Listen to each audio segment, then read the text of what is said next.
In episode 1, we introduced the story of Fiona Phillips, a British TV journalist who courageously shared her early onset dementia diagnosis after caring for both of her parents who died from the disease.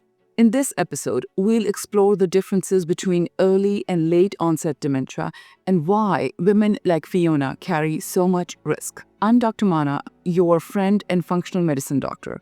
I've been through burnout, breast cancer, and brain fog that felt like early onset dementia. Now, I'm passionate about guiding midlife women navigate perimenopause, menopause, and prevent dementia. Welcome to part 2 of an 8-part series called Dementia Decoded. The first episode was an introduction to Fiona and her story. In this episode, we discuss the differences between early versus late onset dementia and why women are diagnosed with dementia at twice the rates of men. Alzheimer's is the most common form of dementia, followed by vascular dementia, Lewy body dementia, frontotemporal dementia, and mixed dementias. We'll come back to some of these, like frontotemporal dementia, as we explore early onset cases a little bit later. In her book, Remember When, Fiona describes a realization from 2018, 4 years before her diagnosis, when she was at this park near her home where life was unfolding, but her experience was as follows.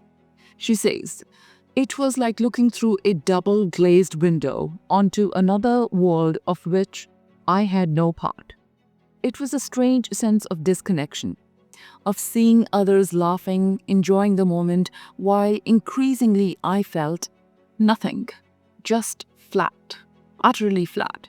She further says that she hadn't been feeling herself for a long time, saying, "I hadn't felt completely myself for years. So much of the time, there seemed to be a lingering sense of anxiety within me. It was hard to explain to people what the problem was or what had caused it. I just felt uneasy, different, and the thought of going places I didn't know or meeting people who were new filled me with dread." Now, at this time, Fiona Phillips was in her late 50s, and this was not the first time she noticed something was wrong. She was used to juggling a demanding career, raising children, and caring for her parents, but she was forgetting names, losing her train of thought, and feeling a fog settle over her mind. At first, she blamed menopause, stress, and exhaustion. "The worst symptom was without doubt the brain fog," she writes. "There wasn't one overnight descent. It was more like a never-ending trudge down a tunnel, each step taking me further from the light." Fiona's experience is not unique. Many women notice changes in their memory or thinking and wonder, is this just me getting older? Is it stress? Or could it be something more? Typically, dementia begins 20 to 30 years before you get a diagnosis. That makes it imperative for us to learn more about it so we can take proactive action to prevent and change the trajectory of our brain health while it is still possible. So, how do early and late onset dementia differ from each other? The biggest difference between early and late onset is the age, of course, when symptoms begin, but there are other important differences too. Why do some people develop dementia so much earlier than others? To understand that, we need to talk about genes and how they influence early onset versus late onset dementia. Genes are a big part of the story, especially in early onset dementia. If someone develops dementia in their 50s or younger, there's a much higher chance that genes are involved. For early-onset Alzheimer's, about 1/3 to half of patients diagnosed have a close family member who also had dementia. In about 10% of early-onset cases, there is a specific gene mutation that runs in the family. These gene changes are passed down from parent to child, and if you inherit one, you have a higher chance of developing Alzheimer's at a young age. The 3 main genes involved with Alzheimer's with the mutations are the APP, the PSEN1 and PSEN2 genes. If someone in the family has one of these gene mutations, it's very likely that others in the family may develop Alzheimer's at a young age too. So, how young can a person be diagnosed with early-onset Alzheimer's? A report describes a rare case in a 19-year-old man from China who had been gradually losing his memory for 2 years. Memory testing confirmed serious difficulties with learning and recall. Brain scans showed shrinkage in the hippocampus, which is a key memory center, and reduced brain activity in the temporal lobes, which helped process language and memory. Testing showed too much tau and amyloid beta in his brain, which are classic signs of Alzheimer's. Even though his genetic testing showed no known mutations, doctors concluded he likely had Alzheimer's disease, making this one of the youngest documented cases in the world. Before this diagnosis in China, the youngest patient with Alzheimer's was 21 years old, but he carried the PSEN1 gene mutation, which causes abnormal proteins to build up in the brain, forming clumps of toxic plaque, a common feature of Alzheimer's. Doctors recommend genetic testing for people with early-onset Alzheimer's and a strong family history. Even in early-onset Alzheimer's cases without a clear family gene, there's often a higher overall genetic risk. In other words, genes play a bigger role in early-onset cases than in late-onset cases. This appears to have been the case with Fiona. For late or regular or general-onset Alzheimer's, the story is different. There isn't usually a single gene that causes the disease. Instead, there are many genes that each add a little bit of risk. The most important of these is called the ApoE gene. Having one copy of the ApoE4 gene can triple your risk, and having two copies can raise it 10 times more than non-ApoE4. But ApoE4 doesn't guarantee you'll get Alzheimer's, and some people with Alzheimer's don't have this gene at all. Again, it's just one piece of the puzzle. So it increases your risk but doesn't determine that you get Alzheimer's. Even though we don't have this info available, my guess is that Fiona may be ApoE3, 4 or 4, increasing her predisposition to getting Alzheimer's, but she doesn't have one of the mutations that make it almost impossible to not get the disease. It's important to know that genetics matter in more than just Alzheimer's. In frontotemporal dementia, up to 1/3 of cases run in families, and around 10 to 20% are caused by a single gene mutation. These mutations are inherited in a 50-50 pattern, so genetic testing is often offered when there is a strong family history. In Lewy body dementia and Parkinson's disease, genetics appear to play a smaller role, but certain genes like ApoE4, which does raise Alzheimer's risk, and others can increase the chance of developing symptoms, especially at a younger age. Other rare dementias like Huntington's disease are entirely genetic and typically begin in the 30s or 40s.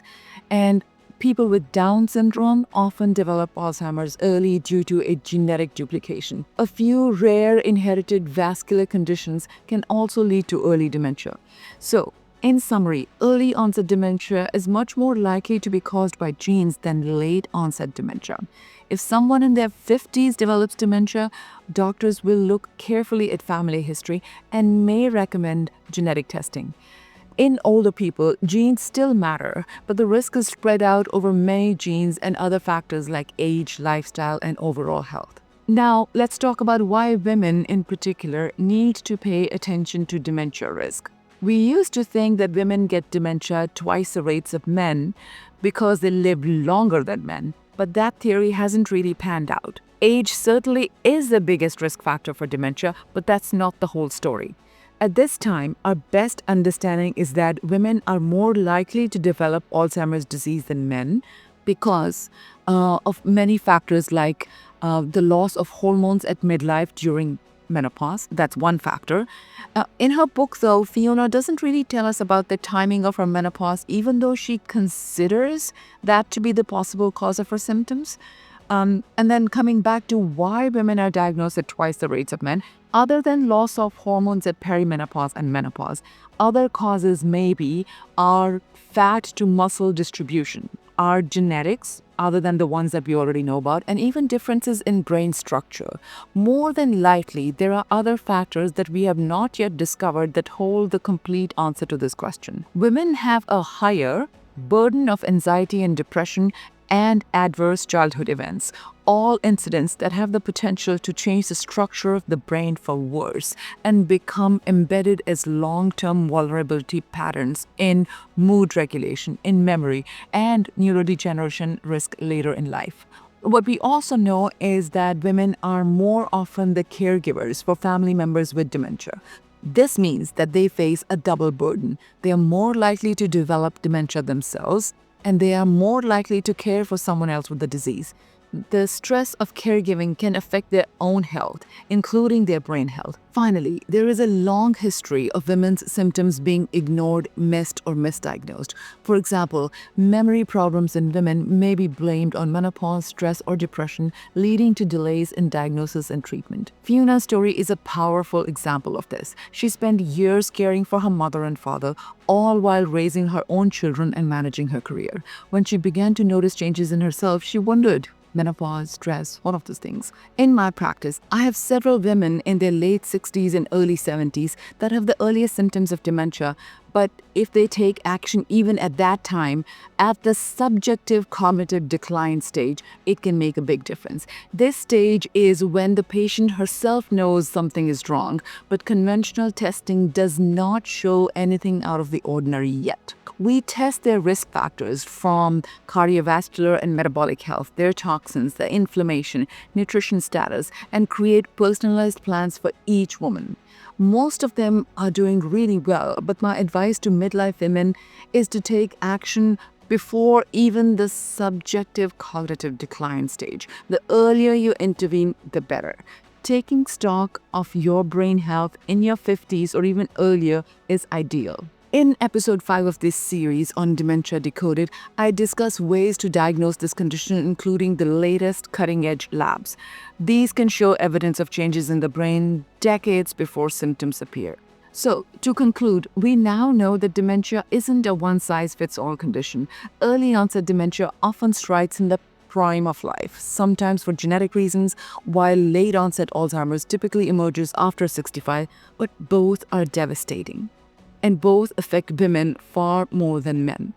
Not because women live longer, but because the female brain is uniquely vulnerable during critical hormonal transitions like perimenopause. And when you add in higher rates of depression, anxiety, autoimmune illness, early life adversity, and an unequal world, the picture becomes clear.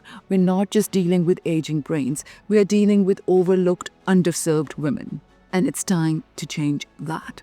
In part 3 of this series, we'll explore the real levers of prevention, the modifiable and non-modifiable risk factors for dementia, what you can change and what you cannot. From genes and hormones to toxins, glucose, sleep, and trauma, we'll unpack the science and the strategy behind protecting your brain starting now. Because dementia isn't inevitable, but your agency in preventing it, that's non-negotiable. So if Fiona's journey echoes in your own life, please don't walk this path alone. Do subscribe to this channel and share this episode with someone who needs it. Together, we can turn awareness into action and research into real-life resilience. Also, please watch for my upcoming book on brain and hormone health for midlife women. Join my email list for deeper research briefs and practical checklists on brain and hormone health. I'm Dr. Mana, your friend and functional medicine doctor, passionate about helping women save their brains and healthy longevity. I will see you in the next episode soon.